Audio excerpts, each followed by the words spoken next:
Hello అండి.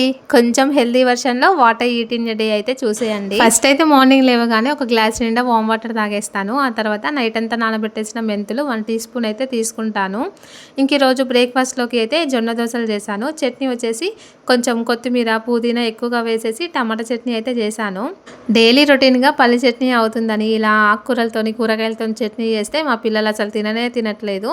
ఇంకెలానో అలా బ్రతిలాడి తినిపించాలంతే. ఇంక ఇది వచ్చేసి మస్క్ మెలన్ జ్యూస్. దీంట్లోకి షుగర్ కానీ, హనీ ఏం వేయలేదు. సింపుల్‌గా మస్క్ మెలన్‌లో వాటర్ వేసి మిక్సీ చేసేసాననమాట. ఇంక ఇది వచ్చేసి ఇన్‌ఫ్యూజ్డ్ వాటర్. ఇది సమ్మర్ కదా! కొంచెం లిక్విడ్స్ ఎక్కువగా తీసుకుంటే బావుంటుంది.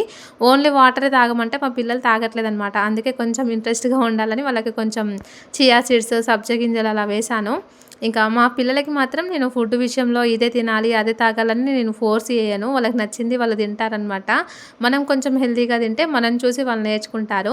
టిఫిన్ చేసేసిన తర్వాత డైలీ ఒక 5 బాదం అయితే తీసుకుంటాను. ఇంక ఈరోజు లంచ్‌లోకి అయితే మిల్లెట్స్, కొంచెం పప్పు, ఇంకా అలాగే మెంతాకు పచ్చడి అయితే చేశాననమాట. ఇలా హెల్తీగా తిని ఏదో 100 ఇయర్స్ బ్రతకాలని ఆశ లేదు కానీ, మా పిల్లలు పెద్దగా అయ్యేంత వరకు బీపీ, షుగర్‌లు ఏం రాకుండా నేను హెల్తీగా ఉండాలనేదే నా ఆశ.